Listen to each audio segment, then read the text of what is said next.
দিয়েছেন চিত্ররূপময়তার কবি। কি নাম দিয়েছেন? চিত্ররূপময়তার কবি। জীবনানন্দ দাশ কি বসবেন দেখেন, ধূসরময়তার কবি, তিমির হরণের কবি, নির্জনতার কবি। তাকে বলেছেন বুদ্ধদেব বসু। রূপসী বাংলা কাব্যগ্রন্থ লেখার কারণে তাকে রূপসী বাংলার কবি বলা হয়। এই সব কয়টা পড়বেন জীবনানন্দ দাশের। ঝরাবালক তার প্রথম, এটা আছে তার প্রথম কাব্যগ্রন্থের নাম ঝরাবালক।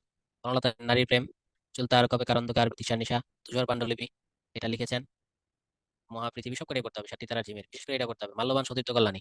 জীবনানন্দ দাশকে সবাই কবি হিসাবে জানে, উপন্যাসিক হিসাবে জানে না। কিন্তু তার কি আছে, উপন্যাস আছে, মাল্যবান সতীর্থ এবং কল্যাণী। আমি যদি একটু ক্লিয়ার করে দিই, এই তিনটা উপন্যাসে তার পড়তে হবে, মাল্যবান সতীর্থ এবং কল্যাণী। ঠিক আছে।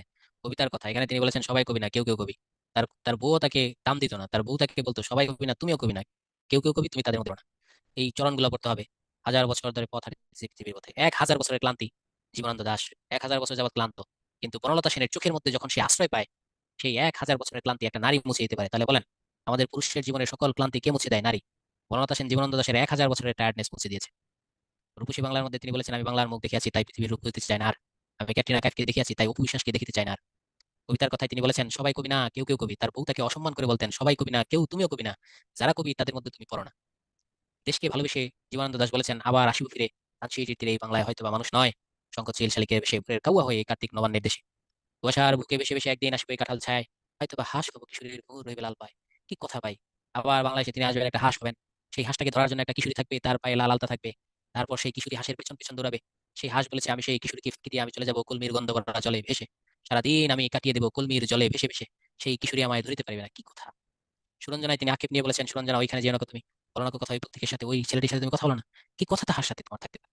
ফিরে এসো সুরঞ্জনা, এই নক্ষত্রের উপকূলে আগুন জ্বালা রাতে। সুরঞ্জনা, অন্যের প্রেমে আকৃষ্ট হয়ে না, তুমি আমার কাছে ফিরে আসো। এখন আমাদের জীবনে নক্ষত্র আছে, প্রেম আছে, আমাদের জীবনে নক্ষত্রের আলো আছে, তুমি আমার কাছে ফিরে আসো। কিন্তু সুরঞ্জনা একসময় ফিরে আসে, কিন্তু তার সেই প্রেম আগের মতো নাই, সে পরপুরুষে আসক্ত হয়ে পড়েছে।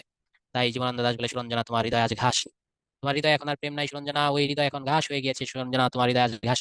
আকাশের পরে আকাশ, বাতাসের পরে বাতাস, এক আকাশের স্তর থেকে আরেক আকাশের স্তরের যত দূরত্ব সুরঞ্জনা তোমার আমার তত দূরত্ব। বাতাস থেকে বাতাসের স্তরের যত দূরত্ব তোমার আমার দূরত্ব তত। তোমার আমার প্রেম আর আগের মতো নেই, তোমার হৃদয় আর হৃদয় নেই, তোমার হৃদয় ঘাস হয়ে গেছে। মাল্যবান সতীর্থ কল্যাণী, এগুলো আমরা সব করে ফেলেছি।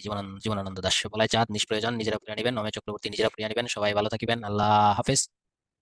আল্লাহ আপনাদের সকলের মঙ্গল করুক। আপনারা সবাই অ্যাডমিন ক্যাডার, পুলিশ ক্যাডার হন, আমি এই দোয়া করি, ফরেন ক্যাডার হন। ভালো থাকবেন।